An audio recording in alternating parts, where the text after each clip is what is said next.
Hey friends. マトカが参ります。ご注意ください。So I don't know about where you live, but I know in California at least, it seems like we're starting phase 2 of shelter in place. We gotta go back into that shelter in place lifestyle if we haven't been doing it already. I know for me personally, I've been doing it the whole time. I shall continue to do it until there is a vaccine or like some kind of solution. But with the being at home for basically the entirety of the last it's been almost 6 months, I feel like. I have become reacquainted with something that I fell out of touch with, and that is binging Netflix shows. And it's come to this point because there hasn't been any good anime that has come out.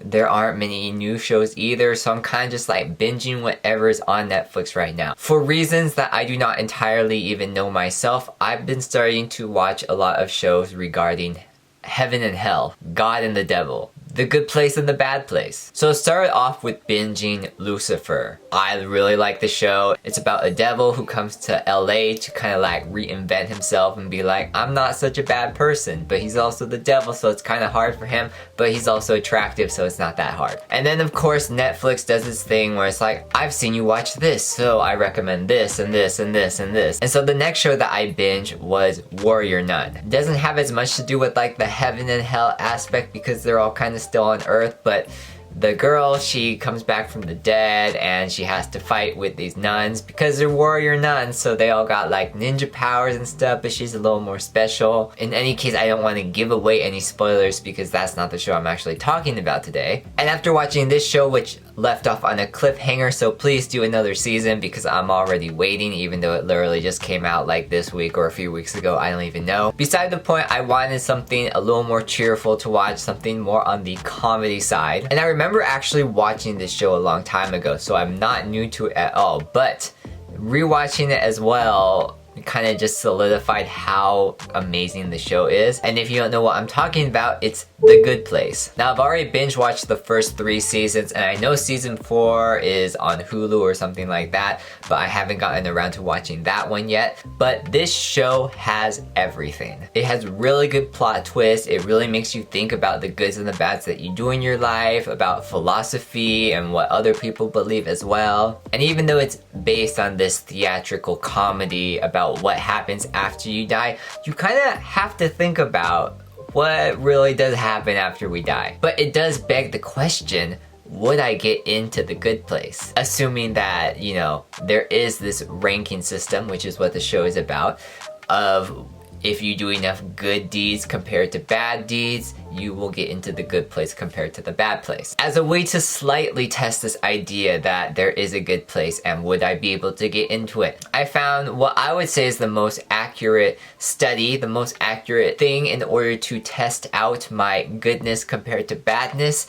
to see if I would get into the good place, and that thing is called a BuzzFeed quiz. And so I found this BuzzFeed quiz called Would You Actually Get Into the Good Place? Find out if you're really a shirtbag. And if you don't know what shirtbag is, just watch the show. It will all make sense once you watch the show. I don't necessarily think I'm the best person. I don't think I'm a horrible person either. I'm very on the neutral level, I think. But I hope the scale tips to good. If it tips to bad, I'll cry. Maybe I'll cry. Great, let's get started.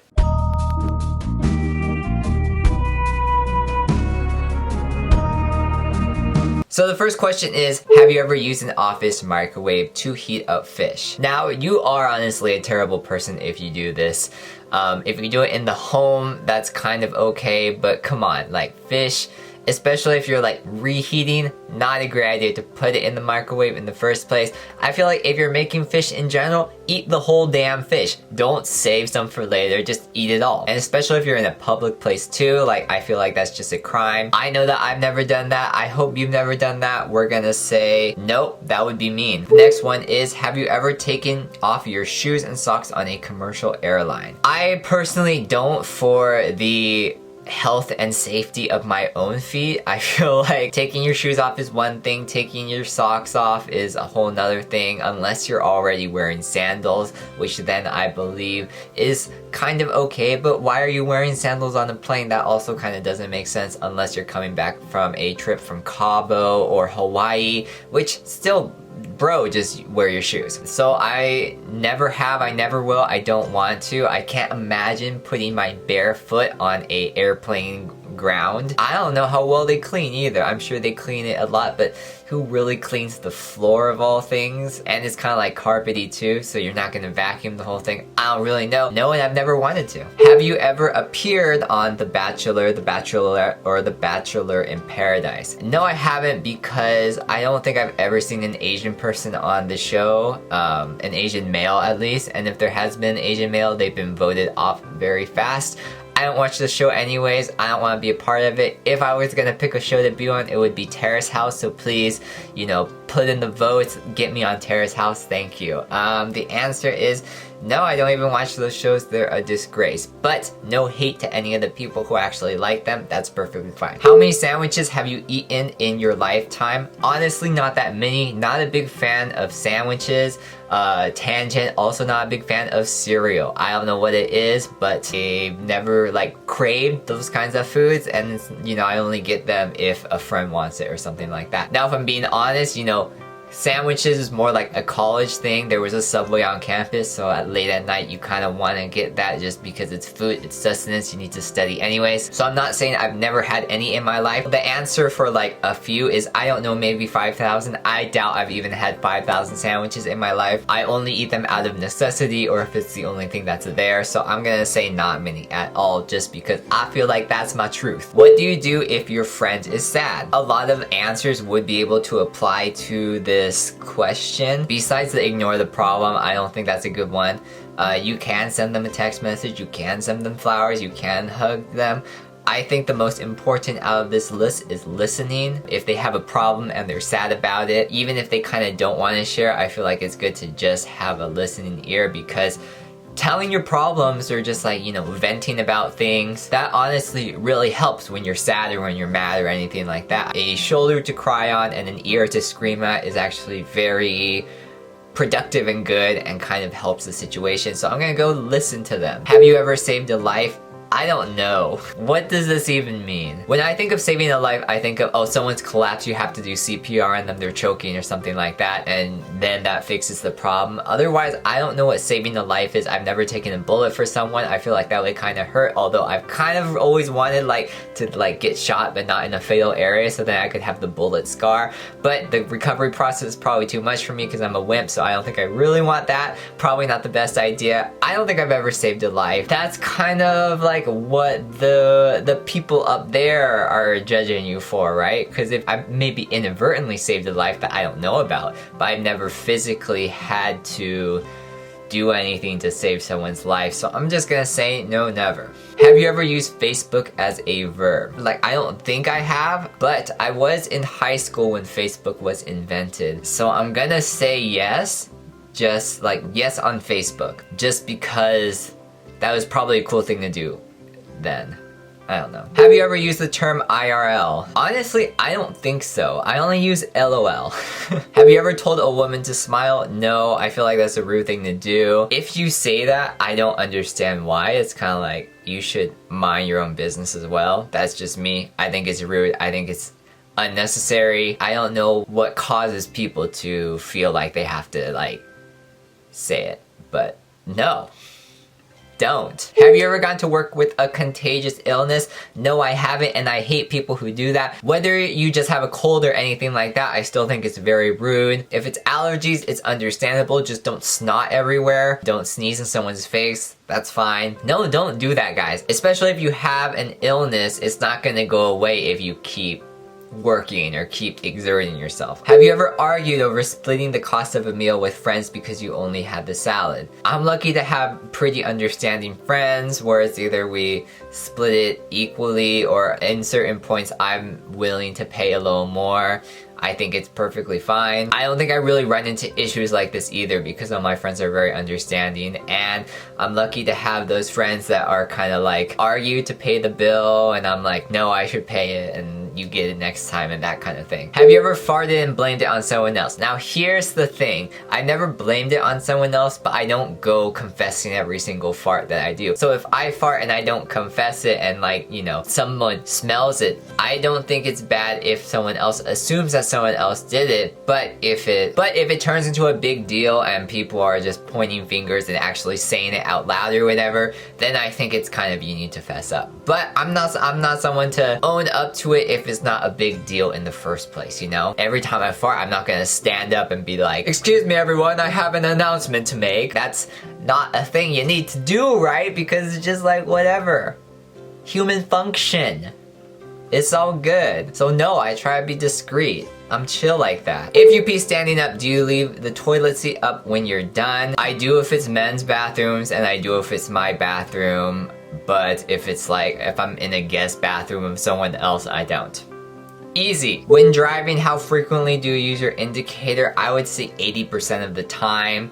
If I'm changing lanes, I use it. If I'm in a left turn lane, I use it. If I'm doing right, not all the time, let's be honest. Especially if you don't have to really stop either, you're just like, shoo, then you don't, I don't know. Personally, I feel like you don't need to. Do you use your phone to call people? I'll be honest, I hate phone calls. I hate talking to people over the phone. I want to do it in person. I want to do it not at all. Those are the two choices. I will text. I will do other things. When I need to talk to someone, I will. I do talk on the phone. Usually they call me. I don't call them as much. But if I need to get in contact with them and call, I will call. In all reality, I will say sometimes, but I text them first. Have you ever said it must be free in a store when the price of the product isn't clearly marked? No, never. Why?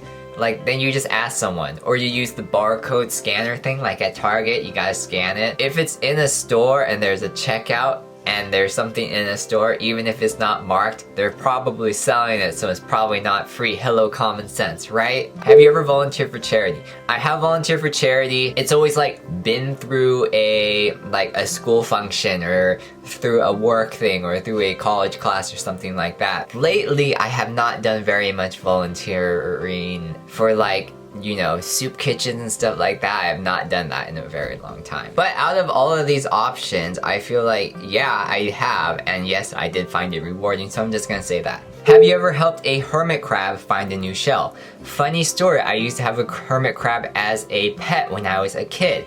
There was a pet parade going on in the county that I lived in. I was like, I have a hermit crab. I want to bring the hermit crab to the pet parade. My mom bought a wagon and we put the hermit crab in the wagon and put a bunch of stuffed animals in it to make it look good. Was it a hot day? Yes. Was it summer? Yes. Was it down a very long street? Yes. What happened to the crab? It got baked. My hermit crab died that day due to heat stroke and also being cooked alive. So to answer this question, no, I haven't. If you see a spider in the house, do you kill it? Yes. Have you ever paid money to hear music performed by California funk rock band The Red Hot Chili Peppers?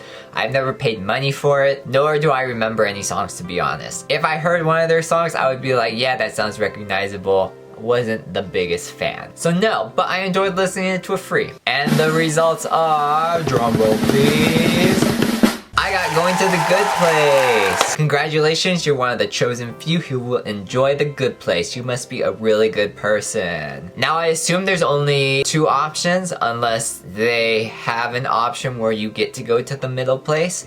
But hey, I have to be happy for these results. Good Place is good. I'm gonna leave a link below if you want to try this quiz yourself. If you haven't watched The Good Place, I highly recommend doing it. I think the writing is fantastic. The actors are super fantastic. Everything about the show is, it's just like one of those shows that it really clicks. Like the cast and the plot and everything just really all clicks together. It's something very new and innovative, I think. Granted, it's not a new show. If you've seen it, then you've seen it. That's great. But yeah, the cast is super diverse as well. And yeah, highly recommend. 10 out of 10 stars. And yeah, that's about it. If you like videos like this, make sure to leave a like, press that thumbs up, subscribe, and do things that other people do after they watch a video. I don't know. And I'll see you in the next one. Peace.